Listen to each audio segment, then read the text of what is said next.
প্রতিবেশী দেশ ভারতের নির্বাচন নিয়ে শুরু হয়েছে তুলকালাম কাণ্ড। নির্বাচনের গরম হাওয়ার আঁচ পাওয়া যাচ্ছে সীমান্তের এপারে বাংলাদেশেও। চায়ের কাপে ঝড় আর বিতর্কের টেবিলে প্রশ্নের জট, কে আসবে ভারতের ক্ষমতায়? গত দুইবারের প্রধানমন্ত্রী মোদি কি হ্যাট্রিক করবে, নাকি কংগ্রেসের নেতৃত্বের জোট মোদিকে থামাবার চ্যালেঞ্জে সফল হবে?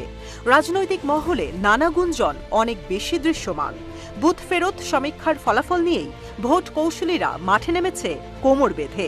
কার দখলে যাবে দিল্লির মসনদ? জনসংখ্যার অনুপাতে পৃথিবীর অন্যতম বৃহৎ দেশ ভারত।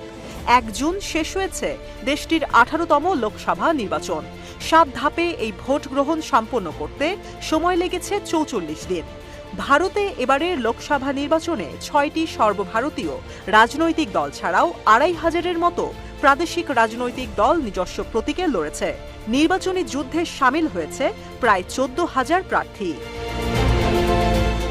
ইতিমধ্যে যতগুলো আসনের ফলাফল ঘোষণা করা হয়েছে তাতে দেখা গেছে নরেন্দ্র মোদীর দল বিজেপি এগিয়ে আছে।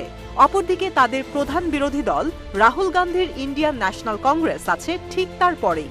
দেশটির লোকসভায় আসন রয়েছে সর্বমোট 543টি। যদি কোনো দল বা জোট সরকার গঠন করতে চায় তাহলে তাদেরকে জয় করতে হবে অন্তত 277টি আসন। ভোট বিশ্লেষকদের দাবি, 2019 সালের পুলওয়ামার ঘটনাটি যেভাবে মোদিকে নির্বাচনী পালে হাওয়া দিয়েছিল, এবার তেমন কোনো ইস্যু নেই যা তাকে সহজে এগিয়ে থাকতে সহায়তা করবে।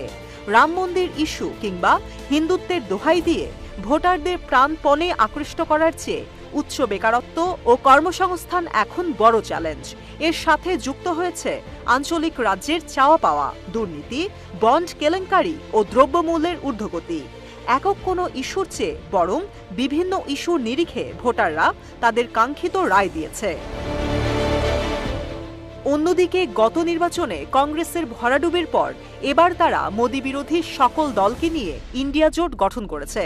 যদিও ইন্ডিয়া জোটের প্রধানমন্ত্রীর প্রার্থী কে হবে তা নিয়ে রয়েছে বিস্তর সংশয়। ভোটের মাঠে মোদি ম্যাজিক মোকাবেলা করতে বিরোধীরা কতটুকু প্রস্তুত তা জানতে অপেক্ষা করতে হচ্ছে আরও কিছুক্ষণ। তবে নির্বাচন সমীক্ষা বলছে বিজেপি এবার পূর্ব ভারত থেকে দক্ষিণ ভারতে উল্লেখযোগ্য হারে আসন হারাবে। এ অঞ্চলে রয়েছে দিল্লি, হরিয়ানা, উত্তরপ্রদেশ, পাঞ্জাব, বিহার, মহারাষ্ট্র, কর্ণাটকের মতো গুরুত্বপূর্ণ রাজ্য। অন্যদিকে বিজেপির মূল শক্তির উৎস উত্তর ভারত ও পশ্চিম ভারত। আসাম, উড়িষ্যা, তেলেঙ্গানা, তামিলনাড়ু, অন্ধ্রপ্রদেশ ও কেরালায় বিজেপির ভোট বাড়ছে বলে ইঙ্গিত দিচ্ছেন তারা। অন্ধ্রপ্রদেশে চন্দ্রবাবু নাইডুর সঙ্গে জোটে থাকার কারণেও আসন বাড়তে পারে বিজেপি। অন্যদিকে বিহারে ভোট কমার কারণ নীতিশের পোল্টিবাজি রাজনীতি, উত্তরপ্রদেশের আরএনডি, মহারাষ্ট্রে শিবসেনার 2 ভাগে একনাথ শিন্ডে ও উদ্ধব ঠাকরে পৃথক হয়ে যাওয়া মূল কারণ। এবার উত্তরপ্রদেশে বিজেপির পক্ষে পরিস্থিতি অনুকূল নয় বলে মত দিয়েছে অনেকে। বিজেপি বেশ কয়েকটি আসন হারাবে এই প্রদেশে। এতদিন ধরে উত্তরপ্রদেশ ও গুজরাটের ভোট সাফল্যের শিখরে পৌঁছাতে সাহায্য করেছে বিজেপিকে। এবারও সেই উত্তরপ্রদেশের ওপরই নির্ভর করছে বিজেপির ভাগ্য।